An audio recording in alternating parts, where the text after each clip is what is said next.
अथ स्त्री ऋणमोचन मंगल स्तोत्र।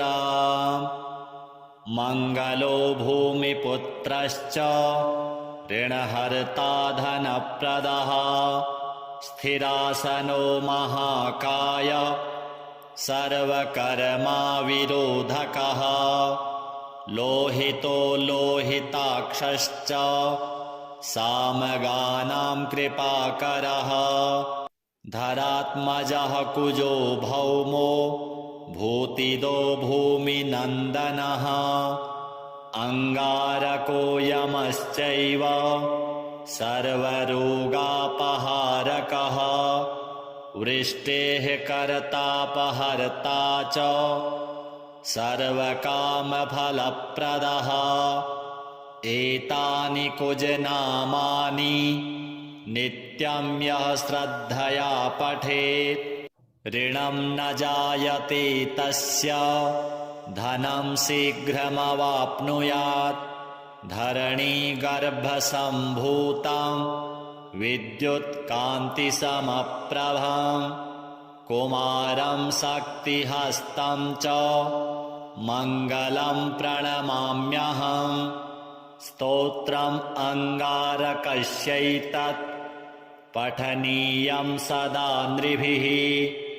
न तेषां भौमजा पीडा स्वल्पापि भवति क्वचित् अंगारक महाभागो भगवन् भक्तवत्सल त्वां नमामि ममासेनं ऋणमासु विनाशय ऋणरोगादिदारिद्र्यं ये चान्येह्यपमृत्यवः भयक्लेशमनस्तापा नश्यन्तु मम सर्वदा अतिवक्त्रदुराराध्य भोगमुक्तजितात्मनः तुष्टो ददासि साम्राज्यं रुष्टो हरसि तत्क्षणात् विरिञ्चि शक्रविष्णूनां मनुष्याणां तु का कथा तेन त्वं सर्वसत्त्वेन ग्रहराजो महाबलः पुत्रान् देहि धनं देहि त्वामस्मि शरणं गतः ऋणदारिद्र्यदुःखेन शत्रूणां च भयात्ततः एभिर्द्वादशभिः श्लोकैर्यः स्तौति च धरासुतं महतीं श्रियमाप्नोति ह्यः परो धनदो युवा मंगलो भूमिपुत्रश्च ऋणहर्ता धनप्रदः स्थिरासनो महाकाय सर्वकर्माविरोधकः लोहितो लोहिताक्षश्च सामगानां कृपाकरः धरात्मजः कुजो भौमो भूतिदो भूमिनन्दनः अंगारको यमश्चैव सर्वरोगापहारकः वृष्टेः कर्तापहर्ता च सर्वकामफलप्रदः एतानि कुजनामानि नित्यं यः श्रद्धया पठेत् ऋणं न जायते तस्य धनं शीघ्रमवाप्नुयात् धरणीगर्भसम्भूतं विद्युत्कान्तिसमप्रभं कुमारं शक्तिहस्तं च मङ्गलं प्रणमाम्यहम् स्तोत्रम् अंगारकस्यैतत् पठनीयं सदा नृभिः न तेषां भौमजा पीडा स्वल्पापि भवति क्वचित् अंगारक महाभागो भगवन् भक्तवत्सल त्वां नमामि ममासेनं ऋणमासु विनाशय ऋणरोगादिदारिद्र्यं ये चान्येऽपमृत्यवः भयक्लेशमनस्तापा नश्यन्तु मम सर्वदा अतिवक्त्रदुराराध्य भोगमुक्तजितात्मनः तुष्टो ददासि साम्राज्यं रुष्टो हरसि तत्क्षणात् विरिञ्चि शक्रविष्णूनां मनुष्याणां तु का कथा तेन त्वं सर्वसत्त्वेन ग्रहराजो महाबलः पुत्रान् देहि धनं देहि त्वामस्मि शरणं गतः ऋणदारिद्र्यदुःखेन शत्रूणां च भयात्ततः एभिर्द्वादशभिः श्लोकैर्यः स्तौति च धरासुतं महतीं श्रियमाप्नोति ह्यः परो धनदो युवा मङ्गलो भूमिपुत्रश्च ऋणहर्ता धनप्रदः स्थिरासनो महाकाय सर्वकर्माविरोधकः लोहितो लोहिताक्षश्च सामगानां कृपाकरः धरात्मजः कुजो भौमो भूतिदो भूमिनन्दनः अङ्गारको यमश्चैव सर्वरोगापहारकः वृष्टेः कर्तापहर्ता च सर्वकामफलप्रदः एतानि कुजनामानि नित्यं यः श्रद्धया पठेत् ऋणं न जायते तस्य धनं शीघ्रमवाप्नुयात् धरणीगर्भसम्भूतं विद्युत्कान्तिसमप्रभं कुमारं शक्तिहस्तं च मङ्गलं प्रणमाम्यहम् स्तोत्रम् अङ्गारकस्यैतत् पठनीयं सदा नृभिः न तेषां भौमजा पीडा स्वल्पापि भवति क्वचित् अङ्गारकमहाभागो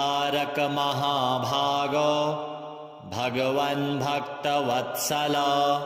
त्वां नमामि ममासेनं ऋणमासु विनाशय ऋणरोगादिदारिद्र्यं ये चान्येऽपमृत्यवः भयक्लेशमनस्तापा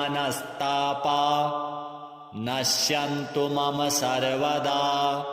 अतिवक्त्रदुराराध्य भोगमुक्तजितात्मनः तुष्टो ददासि साम्राज्यं रुष्टो हरसि तत्क्षणात् विरिञ्चि शक्रविष्णूनां मनुष्याणां तु का कथा तेन त्वं सर्वसत्त्वेन ग्रहराजो महाबलः पुत्रान् देहि धनं देहि त्वामस्मि शरणं गतः ऋणदारिद्र्यदुःखेन शत्रूणां च भयात्ततः एभिर्द्वादशभिः श्लोकैर्यः स्तौति च धरासुतं महतीं श्रियमाप्नोति ह्यः परो धनदो युवा मङ्गलो भूमिपुत्रश्च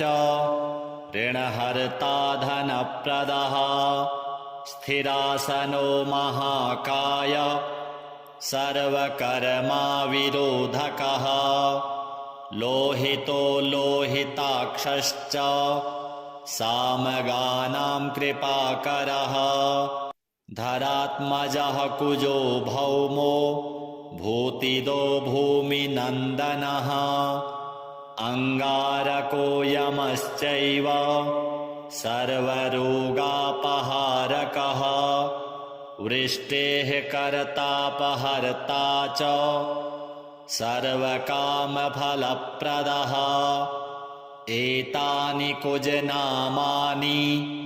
नित्यं यः श्रद्धया पठेत् ऋणं न जायते तस्य धनं शीघ्रमवाप्नुयात् धरणीगर्भसम्भूतं विद्युत्कान्तिसमप्रभं कुमारं शक्तिहस्तं च मङ्गलं प्रणमाम्यहम् स्तोत्रम् अङ्गारकस्यैतत् पठनीयं सदा नृभिः न तेषां भौमजा पीडा स्वल्पापि भवति क्वचित् अङ्गारकमहाभागो भगवन् भक्तवत्सल त्वां नमामि ममासेणं ऋणमाशु विनाशय ऋणरोगादिदारिद्र्यं ये चान्येऽपमृत्यवः भयक्लेशमनस्तापा नश्यन्तु मम सर्वदा अतिवक्त्रदुराराध्य भोगमुक्तजितात्मनः तुष्टो ददासि साम्राज्यं रुष्टो हरसि तत्क्षणात् विरिञ्चि शक्रविष्णूनां मनुष्याणां तु का कथा तेन त्वं सर्वसत्त्वेन ग्रहराजो महाबलः पुत्रान् देहि धनं देहि त्वामस्मि शरणं गतः ऋणदारिद्र्यदुःखेन शत्रूणां च भयात्ततः एभिर्द्वादशभिः श्लोकैर्यः स्तौति च धरासुतं महतीं श्रियमाप्नोति ह्यः परो धनदो युवा मङ्गलो भूमिपुत्रश्च ऋणहर्ता धनप्रदः स्थिरासनो महाकाय सर्वकर्मा विरोधकः लोहितो लोहिताक्षश्च सामगानां कृपाकरः धरात्मजः कुजो भौमो भूतिदो भूमिनन्दनः अङ्गारको यमश्चैव सर्वरोगापहारकः वृष्टेः कर्तापहर्ता च सर्वकामफलप्रदः एतानि कुजनामानि नित्यं यः श्रद्धया पठेत् ऋणं न जायते तस्य धनं शीघ्रमवाप्नुयात् धरणीगर्भसम्भूतं विद्युत्कान्तिसमप्रभं कुमारं शक्तिहस्तं च मङ्गलं प्रणमाम्यहम् स्तोत्रम् अङ्गारकस्यैतत् पठनीयं सदा नृभिः न तेषां भौमजा पीडा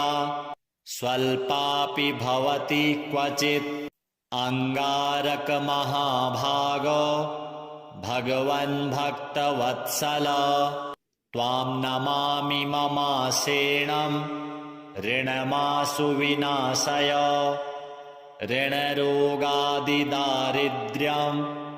ये चान्येऽपमृत्यवः भयक्लेशमनस्तापा नश्यन्तु मम सर्वदा अतिवक्त्रदुराराध्य भोगमुक्तजितात्मनः तुष्टो ददासि साम्राज्यं रुष्टो हरसि तत्क्षणात् विरिञ्चि शक्रविष्णूनां मनुष्याणां तु का कथा तेन त्वं सर्वसत्त्वेन ग्रहराजो महाबलः पुत्रान् देहि धनं देहि त्वामस्मि शरणं गतः ऋणदारिद्र्यदुःखेन शत्रूणां च भयात्ततः एभिर्द्वादशभिः श्लोकैर्यः स्तौति च धरासुतं महतीं श्रियमाप्नोति ह्यः परो धनदो युवा मङ्गलो भूमिपुत्रश्च ऋणहर्ता धनप्रदः स्थिरासनो महाकाय सर्वकर्माविरोधकः लोहितो लोहिताक्षश्च सामगानां कृपाकरः धरात्मजः कुजो भौमो भूतिदो भूमिनन्दनः अङ्गारको यमश्चैव सर्वरोगापहारकः वृष्टेः कर्तापहर्ता च सर्वकामफलप्रदः एतानि कुजनामानि नित्यं यः श्रद्धया पठेत् ऋणं न जायते तस्य धनं शीघ्रमवाप्नुयात् धरणीगर्भसम्भूतं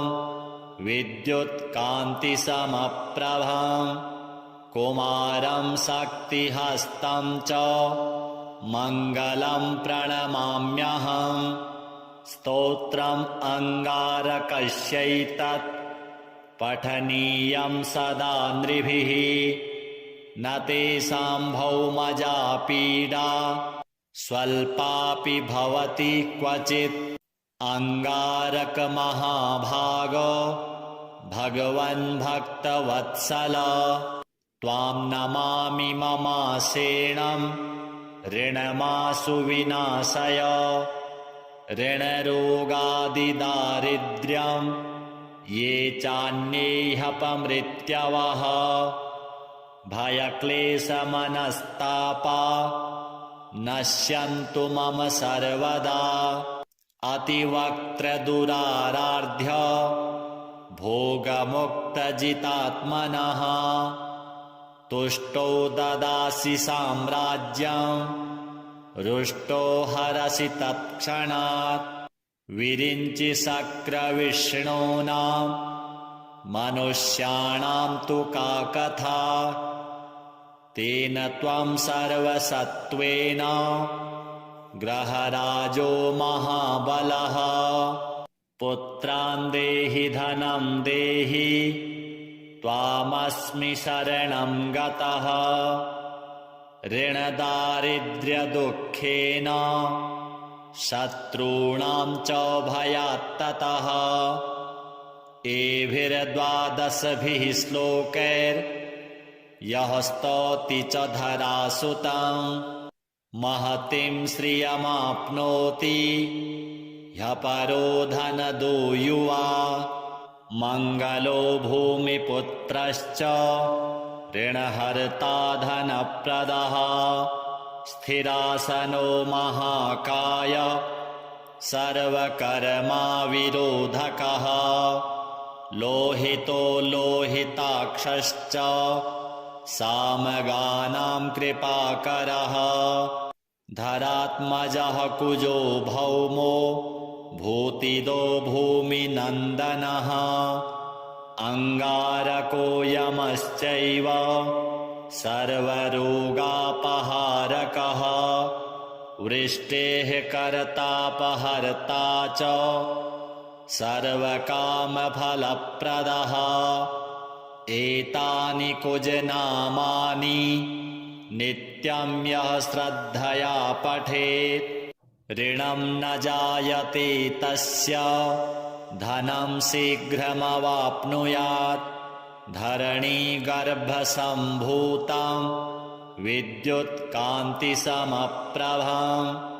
कुमारं शक्तिहस्तं च मङ्गलं प्रणमाम्यहम् स्तोत्रम् अङ्गारकस्यैतत् पठनीयं सदा नृभिः न तेषां भौमजा पीडा स्वल्पापि भवति क्वचित् अङ्गारकमहाभाग भगवन् भक्तवत्सल त्वां नमामि ममासेणं ऋणमासु विनाशय ऋणरोगादिदारिद्र्यं ये चान्येऽपमृत्यवः भयक्लेशमनस्तापा नश्यन्तु मम सर्वदा अतिवक्त्रदुराराध्य भोगमुक्तजितात्मनः तुष्टो ददासि साम्राज्यं रुष्टो हरसि तत्क्षणात् विरिञ्चि शक्रविष्णूनां मनुष्याणां तु का कथा तेन त्वं सर्वसत्त्वेन ग्रहराजो महाबलः पुत्रान् देहि धनं देहि त्वामस्मि शरणं गतः ऋणदारिद्र्यदुःखेन शत्रूणां च भयात्ततः एभिर्द्वादशभिः श्लोकैर्यः स्तौति च धरासुतं महतीं श्रियमाप्नोति ह्यः परो धनदो युवा मङ्गलो भूमिपुत्रश्च ऋणहर्ता धनप्रदः स्थिरासनो महाकाय सर्वकर्माविरोधकः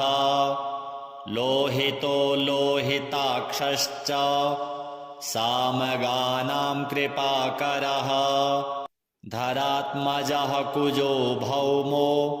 भूतिदो भूमिनन्दनः अङ्गारको यमश्चैव सर्वरोगापहारकः वृष्टेः कर्तापहर्ता च सर्वकामफलप्रदः एतानि कुजनामानि नित्यं यः श्रद्धया पठेत् ऋणं न जायते तस्य धनं शीघ्रमवाप्नुयात् धरणीगर्भसम्भूतं विद्युत्कान्तिसमप्रभं कुमारं शक्तिहस्तं च मङ्गलं प्रणमाम्यहम् स्तोत्रम् अङ्गारकस्यैतत् पठनीयं सदा नृभिः न तेषां भौमजा पीडा स्वल्पापि भवति क्वचित् अङ्गारकमहाभाग भगवन् भक्तवत्सल त्वां नमामि ममासेणं ऋणमासु विनाशय ऋणरोगादिदारिद्र्यं ये चान्येऽपमृत्यवः भयक्लेशमनस्तापा नश्यन्तु मम सर्वदा अतिवक्त्रदुराराध्य भोगमुक्तजितात्मनः तुष्टो ददासि साम्राज्यं रुष्टो हरसि तत्क्षणात् विरिञ्चि शक्रविष्णूनां मनुष्याणां तु का कथा तेन त्वं सर्वसत्त्वेन ग्रहराजो महाबलः पुत्रान् देहि धनं देहि त्वामस्मि शरणं गतः ऋणदारिद्र्यदुःखेन शत्रूणां च भयात्ततः एभिर्द्वादशभिः श्लोकैर्यः स्तौति च धरासुतं महतीं श्रियमाप्नोति ह्यः परो धनदो युवा मङ्गलो भूमिपुत्रश्च ऋणहर्ता धनप्रदः स्थिरासनो महाकाय सर्वकर्मा विरोधकः लोहितो लोहिताक्षश्च सामगानां कृपाकरः धरात्मजः कुजो भौमो भूतिदो भूमिनन्दनः अंगारको यमश्चैव सर्वरोगापहारकः वृष्टेः कर्तापहर्ता च सर्वकामफलप्रदः एतानि कुजनामानि नित्यं यः श्रद्धया पठेत् ऋणं न जायते तस्य धनं शीघ्रमवाप्नुयात् धरणीगर्भसम्भूतं विद्युत्कान्तिसमप्रभं कुमारं शक्तिहस्तं च मङ्गलं प्रणमाम्यहम् स्तोत्रम् अङ्गारकस्यैतत्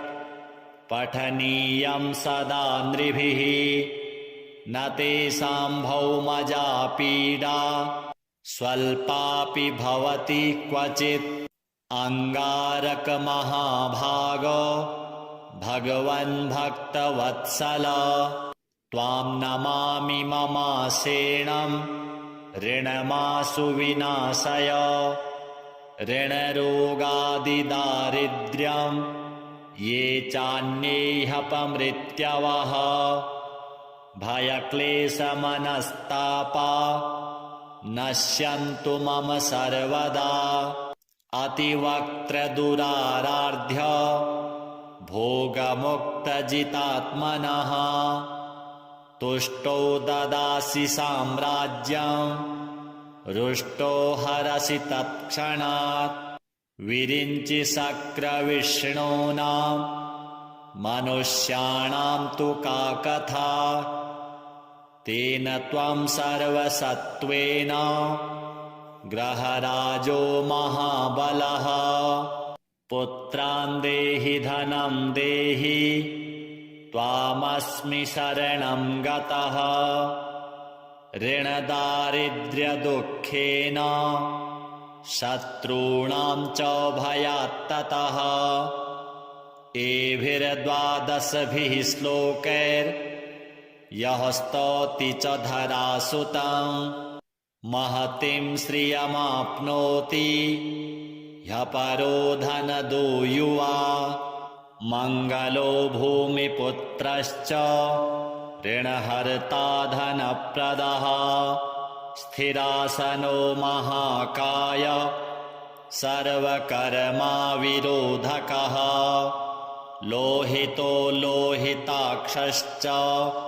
सामगानां कृपाकरः धरात्मजः कुजो भौमो भूतिदो भूमिनन्दनः अंगारको यमश्चैव सर्वरोगापहारकः वृष्टेः कर्तापहर्ता च सर्वकामफलप्रदः एतानि कुजनामानि नित्यं यः श्रद्धया पठेत् ऋणं न जायते तस्य धनं शीघ्रमवाप्नुयात् धरणीगर्भसम्भूतं विद्युत्कान्तिसमप्रभं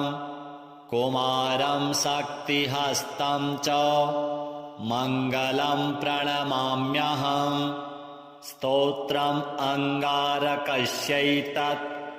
पठनीयं सदा नृभिः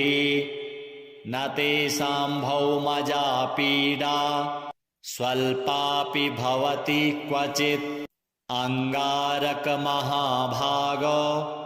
भगवन् भक्तवत्सल त्वां नमामि ममासेनं ऋणमाशु विनाशय ऋणरोगादिदारिद्र्यं ये चान्येऽपमृत्यवः भयक्लेशमनस्तापा नश्यन्तु मम सर्वदा अतिवक्त्रदुराराध्य भोगमुक्तजितात्मनः तुष्टो ददासि साम्राज्यं रुष्टो हरसि तत्क्षणात् विरिञ्चि शक्रविष्णूनां मनुष्याणां तु का कथा तेन त्वं सर्वसत्त्वेन ग्रहराजो महाबलः पुत्रान् देहि धनं देहि त्वामस्मि शरणं गतः ऋणदारिद्र्यदुःखेन शत्रूणां च भयात्ततः एभिर्द्वादशभिः श्लोकैर्यः स्तौति च धरासुतं महतीं श्रियमाप्नोति ह्यः परो धनदो युवा मङ्गलो भूमिपुत्रश्च ऋणहर्ता धनप्रदः स्थिरासनो महाकाय सर्वकर्माविरोधकः लोहितो लोहिताक्षश्च सामगानां कृपाकरः धरात्मजः कुजो भौमो भूतिदो भूमिनन्दनः अङ्गारको यमश्चैव सर्वरोगापहारकः वृष्टेः कर्तापहर्ता च सर्वकामफलप्रदः एतानि कुजनामानि नित्यं यः श्रद्धया पठेत् ऋणं न जायते तस्य धनं शीघ्रमवाप्नुयात् धरणीगर्भसम्भूतं विद्युत्कान्तिसमप्रभं कुमारं शक्तिहस्तं च मङ्गलं प्रणमाम्यहम् स्तोत्रम् अङ्गारकस्यैतत् पठनीयं सदा नृभिः न तेषां भौमजा पीडा स्वल्पापि भवति क्वचित् अङ्गारकमहाभागो भगवन् भक्तवत्सल त्वां नमामि ममासेनं ऋणमासु विनाशय ऋणरोगादिदारिद्र्यं ये चान्येऽपमृत्यवः भयक्लेशमनस्तापा नश्यन्तु मम सर्वदा अतिवक्त्रदुराराध्य भोगमुक्तजितात्मनः तुष्टो ददासि साम्राज्यं रुष्टो हरसि तत्क्षणात् विरिञ्चि शक्रविष्णूनां मनुष्याणां तु का कथा तेन त्वं सर्वसत्त्वेन ग्रहराजो महाबलः पुत्रान् देहि धनं देहि त्वामस्मि शरणं गतः ऋणदारिद्र्यदुःखेन शत्रूणां च भयात्ततः एभिर्द्वादशभिः श्लोकैर्यः स्तौति च धरासुतं महतीं श्रियमाप्नोति ह्यः परो धनदो युवा। जय जय श्री ऋणमोचक मंगलस्तोत्रम् 11 आवृत्तिपूर्वकं सम्पूर्णम्।